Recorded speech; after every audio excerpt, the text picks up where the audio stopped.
اعوذ باللہ من الشیطان الرجیم بسم اللہ الرحمن الرحیم۔ ہم سورہ دخان شروع کر رہے ہیں۔ بسم اللہ الرحمن الرحیم۔ حامیم والکتاب المبین۔ اس سے پہلی سورہ زخرف ہم پڑھ چکے ہیں، اور سورہ زخرف میں اور سورہ دخان میں وہی نسبت زوجیت ہے، یہ دونوں صورتیں جوڑے کی شکل میں ہیں۔ چنانچہ آغاز بالکل وہی ہے، حامیم والکتاب المبین۔ حامیم قسم ہے اس روشن کتاب کی، واضح کتاب کی، اور قسم کے بعد مقسم علیہ یہاں نہیں ہے، وہ میں بتا چکا ہوں۔ ان تمام صورتوں میں گویا کہ محذوف ہے مقسم علیہ۔ قسم کس بات پر کھائی؟ یاسین والقرآن الحکیم انک لمن المرسلین، تو انک لمن المرسلین یہاں پر محذوف مانیے، گواہ ہے یہ قرآن، روشن قرآن، کہ اے محمد آپ اللہ کے رسول ہیں، یہ آپ کی رسالت کا ثبوت ہے، قطعی ہے۔ اور دوسری نسبت جو ہے ان دونوں صورتوں میں، وہاں ذکر تھا کہ یہ قرآن جو ہے ہمارے پاس ہے، اصل قرآن، وَإِنَّهُ فِي أُمِّ الْكِتَابِ لَدَيْنَا لَعَلِيٌّ حَكِيمٌ، یہ قرآن جو ہے اصل تو ہمارے پاس ہے، لوح محفوظ بھی اسے کہا گیا ہے آخری پارے میں، اور کتاب و مقدون بھی کہا گیا اسے سورہ واقعہ میں، یہاں ام الکتاب کہا گیا تھا، وہاں ہے اصل قرآن۔ اب وہاں سے اس کے نزول کا ذکر جو ہے وہ اس سورہ مبارکہ کے شروع میں ہو رہا ہے، تو گویا کہ مضامین کی یہ مشابہت ہے۔ انا انزلناہ فی لیلۃ مبارکہ، ہم نے اس کو نازل کیا ہے ایک مبارک شب میں۔ یہ عشرہ جسے کہ حضور نے کہا ہے کہ آخری عشرہ جو ہے اتق من النار، آگ سے چھٹکارا پانے کا ہے۔ جس نے یہ عشرہ پایا زندگی میں اور پھر بھی اس کی اصل قدر نہ کی اور آگ سے چھٹکارا نہ پایا تو بڑا ہی بد نصیب ہوا۔ تو اسی میں لیلۃ القدر ہے، اور لیلۃ القدر پر ایک مکمل سورت ہے آخری پارے میں، انا انزلناہ فی لیلۃ القدر۔ لیکن قرآن مجید میں اہم مضامین چونکہ کم از کم 2 مرتبہ آتے ہیں، وہی مضمون یہاں بھی ہے۔ لیلہ مبارکہ اور لیلۃ القدر ایک ہی شے ہے، ایک ہی رات کا نام ہے۔ انا انزلناہ فی لیلۃ المبارکۃ، ہم نے اس کو نازل کیا ایک بڑی مبارک شب میں۔ انا کنا منذرین، ہم ہیں خبردار کر دینے والے۔ رسالت کا اصل مقصد، کتابوں کا اصل مقصد انذار، خبردار کرنا۔ یا ایھا المدثر قم فانذر، کھڑے ہو جائیے، کمر کسیے اور خبردار کر دیجئے لوگوں کو کہ زندگی یہی زندگی نہیں ہے، یہ تو زندگی کا بڑا ہی ایک چھوٹا سا حقیر سا دیباچہ ہے، اصل زندگی تو موت کے بعد ہے۔ وَإِنَّ دَارَ الْآخِرَةَ لَهِيَ الْحَيَوَانُ لَوْ كَانُوا يَعْلَمُونَ فِيهَا يُفْرَقُ كُلُّ أَمْرٍ حَكِيمٍ، اس لیلہ مبارکہ میں تمام پختہ فیصلے طے پا جاتے ہیں۔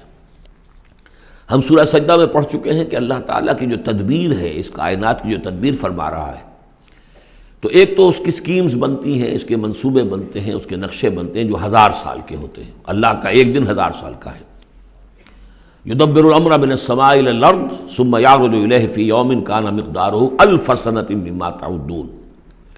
لیکن پھر ہمارے حساب سے جو ہر سال کا معاملہ آتا ہے، تو یہ بھی ایک رات ایسی ہے سال کی۔ یہ اس یوں سمجھیے کہ جو کاسمک جو ایک امپائر ہے اللہ تعالیٰ کی، عظیم مملکت ہے یہ، اس کاسمک امپائر کی یہ بجٹ سیشن ہے سال کا، اور اس میں سال کے اندر ہونے والے سارے واقعات کے ضمن میں جو کچھ ہونا ہے وہ فیصلے طے پا کر، اور یفرقو کا صحیح مفہوم ہوگا ایشو کر دیے جاتے ہیں۔ فرق کہتے ہیں علیحدہ کر دینا، گویا کہ اس رات وہ فیصلے ایشو کر کے اور ملائکہ کے حوالے کر دیے جاتے ہیں۔ تو چونکہ یہ رات وہ عظیم رات ہے کہ جس میں تمام سال کے فیصلے طے پا کر اور ملائکہ کے حوالے کر دیے جاتے ہیں کہ اب ان کی امپلیمنٹیشن کرو، وہ سول سروس ہے، وہ بیوروکریسی ہے اس کائناتی حکومت کی۔ تو اسی رات کو اللہ نے اس قرآن کو لوح محفوظ یا ام الکتاب سے اتار دیا سمائے دنیا تک۔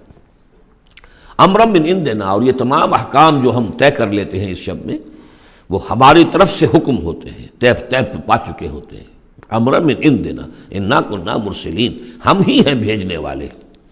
رحمتا من ربک، اور تمام فیصلے جو ہوتے ہیں اللہ تعالیٰ کے رحمت ہی پر مبنی ہوتے ہیں، اور خاص طور پر اس کتاب کا بھیجا جانا وہ تو ایک عظیم رحمت ہے نوع انسانی کے لیے۔ انہ هو السمیع العلیم، یقیناً وہ سب کچھ وہی ہے، سب کچھ سننے والا اور سب کچھ جاننے والا۔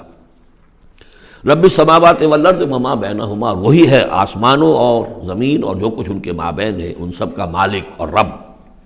ان کنتم موقنین، اگر تم یقین کرو، یعنی یہ بات مان لینا تو شاید آسان ہو، یقین کرنا مشکل ہو جاتا ہے۔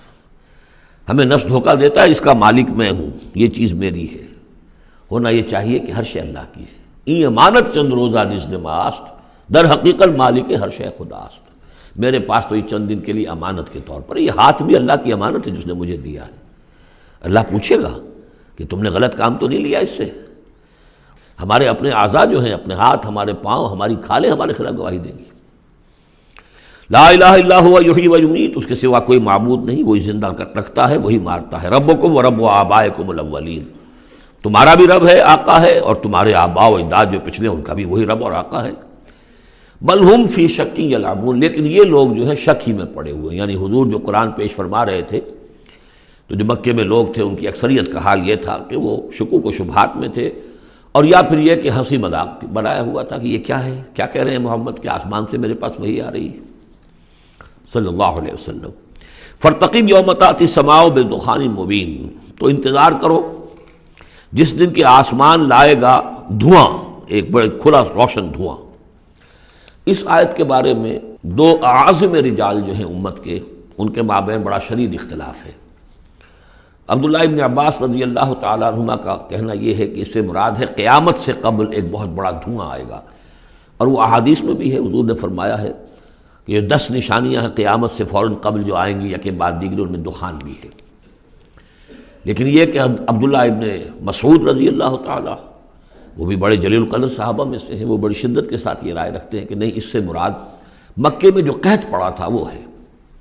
جیسا کہ ہم پڑھ چکے ہیں کہ جب بھی کسی رسول کو اللہ بھیجتا تھا تو کچھ ایسی مصیبتیں بھی ساتھ نازل کرتا تھا تاکہ لوگ جو ہیں وہ عیش کے اندر تو زیادہ آدمی غافل ہوتا ہے، تکلیف میں کچھ نہ کچھ بیدار ہو کر اللہ کی طرف متوجہ ہوتا ہے۔ تو یہ متوجہ ہو جائیں، سنیں اور غور کریں، تبھی تو کوئی بات سمجھ میں آئے گی۔ تو وہاں مکے میں بھی ایک قحط آیا تھا، اور قحط میں یہ ہوا تھا کہ جب بارش بالکل نہ ہو تو بالکل صحرا کے علاقے میں تو آپ سمجھیے کہ وہ گردہ ہی گردہ، وہ ایک دھواں سا پورا جو ہے فضا کے اندر اٹھ جاتا ہے۔ بہرحال یہ دونوں آراء ہیں، اور چونکہ دونوں صحابہ ہیں، جلیل القدر صحابہ ہیں، لہذا ان میں پھر محاکمہ کرنا کہ ہم یہ کہیں کہ یہ صحیح نہیں وہ صحیح ہے، یہ میرے نزدیک درست نہیں ہے۔ میں نے دونوں چیزیں آپ کے سامنے رکھ دیں۔ فارتقب یوم تأتی السماء بدخان مبین یغشی الناس، وہ دھواں جو ہے ڈھانپ لے گا لوگوں کو۔ ھذا عذاب علیم، اور وہ ایک بہت بڑا عذاب ہوگا۔ ربنا اکشف عنا العذاب انا مومنون، اس وقت لوگ کہیں گے کہ اللہ ذرا اس عذاب کو ہم سے کھول دے، دور کر دے، ہم ایمان لے آئیں گے۔ انا لہم الذکریٰ، کہاں ہے ان کے لیے یہ یاد دہانی اور نصیحت اخذ کرنے کی، کہاں ان میں استعداد ہے۔ وقد جاءہم رسول مبین، جبکہ ان کے پاس رسول مبین آ چکے ہیں، واضح کرنے والے، روشن، ہر شے کی، ہر حقیقت کو واضح کر دینے والے۔ ثم تولوا عنہ، اور پھر انہوں نے منہ موڑا ہے ان سے، پیٹھ موڑی ہے۔ وقالوا معلم مجنون، اور کہا ہے نقل کفر نہ باشد معاذ اللہ، یہ سکھایا پڑھایا ہوا شخص ہے، کسی نے سکھا پڑھا دیا ان کو، محمد کو، یا یہ کہ مجنون ہے، ان کا کوئی دماغی توازن ٹھیک نہیں رہا ہے، یا کوئی آصیب کا، جنات کا سایہ ہو گیا ہے، معاذ اللہ۔ انا کاشف العذاب قلیلا، ہم تھوڑی دیر کے لیے اس عذاب کو دور کر دیں گے۔ اس سے جو ہے عبداللہ ابن مسعود رضی اللہ تعالیٰ عنہ نے دلیل پکڑی ہے کہ قیامت سے قبل والا دھواں جب آئے گا تو اس کے کھلنے کا، اس کے دور ہونے کا کوئی سوال نہیں۔ ہاں یہ کہ یہ جو عذاب آتے ہیں فَلَنُذِيقَنَّهُم مِّنَ الْعَذَابِ الْأَدْنَىٰ دُونَ الْعَذَابِ الْأَكْبَرِ، اس میں امکان ہوتا ہے۔ اِنَّكُمْ عَائِدُونَ، لیکن تم لوگ پھر وہی کچھ کرو گے جو پہلے کر رہے تھے۔ جیسے قوم موسیٰ کو ہم دیکھ چکے ہیں، 7 اس قسم کی نشانیاں ان کے سامنے آئیں۔ ہر مرتبہ انہوں نے کہا کہ اگر تم اے موسیٰ ذرا اس کو دور کروا دو، اپنے رب سے دعا کرو، پھر ہم ایمان لے آئیں گے، لیکن ہر مرتبہ پھر وہ اس سے منکر ہو گئے۔ یوم نبطش البطشۃ الکبریٰ، جس دن کہ ہم انہیں پکڑیں گے بڑی پکڑ، یعنی بڑا عذاب جب آئے گا، انا منتقمون، تب ہم ان سے پورا انتقام لیں گے۔ صدق اللہ العظیم۔